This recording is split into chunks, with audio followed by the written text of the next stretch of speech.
Samantala, mas mababa raw kumpara sa mga naunang henerasyon ang bilang ng millennial homeowners ayon sa bagong datos ng Statistics Canada Miyerkules. Sa ulat ni Teresa Redula, ang isang Filipino youth sa Ontario nagbahagi ng karanasan sa pagbili ng pangarap na sariling tahanan. Taong 2024 nang dumating sa Canada ang Pilipinang si Milaine Ira Aquino bilang isang permanent resident at nakapiling muli ang kanyang asawa.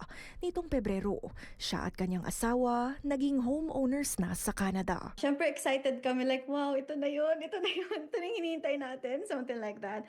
And then, ayun, kumain lang po kami sa labas to celebrate. Nagsimula raw ang kanilang home hunting kaagahan ng 2025 nang magdesisyon silang bumukod at magkaroon ng sariling espasyo. Pero ang mga nakikitang properties for rent, limitado raw. Medyo nahirapan po kami because number one, mahal na po. 800 starting na, 1800 nag-start yung one bedroom. And then most of landlords doesn't want to have dogs po sa kanilang place. And then, so that made our choices very limited na po. Because we have 2 dogs, konti lang po yung choices namin. And then, if meron man po, super mahal or super layo na sa GTA. Hindi rin daw naging madali ang paghahanap ng mabibiling tahanan. Pero ang resulta, rewarding daw para kay Aquino. Ngayong Miyerkules inilabas ng Statistics Canada ang isang ulat na sinuri ang datos mula 2021.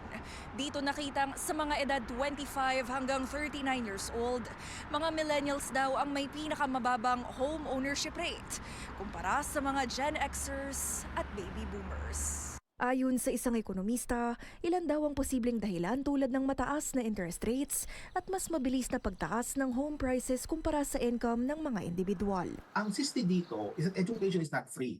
So marami sa kanila is overburdened with student debt. No? So nung graduate sila, they have to pay back that debt.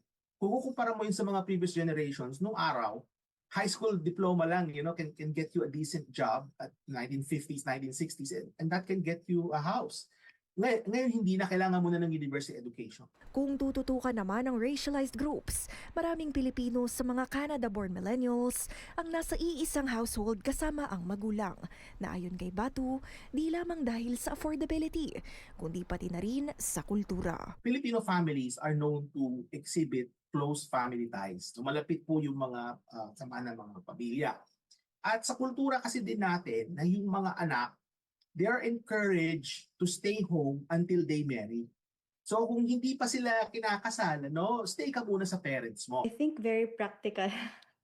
Practically speaking, it makes sense. Si Aquino na Gen Z, planong magkaroon ng freehold property balang araw pag mas nakasanayan na raw ang pagiging homeowner. Be patient in the waiting. I just want to say na don't be afraid to start small, especially when saving. If it start like $20 per week or $50 per week, as long as it's consistent and you have a goal in mind na gusto mong magkabahay in the future, that's good enough. Teresa Redula, Omni News, Toronto.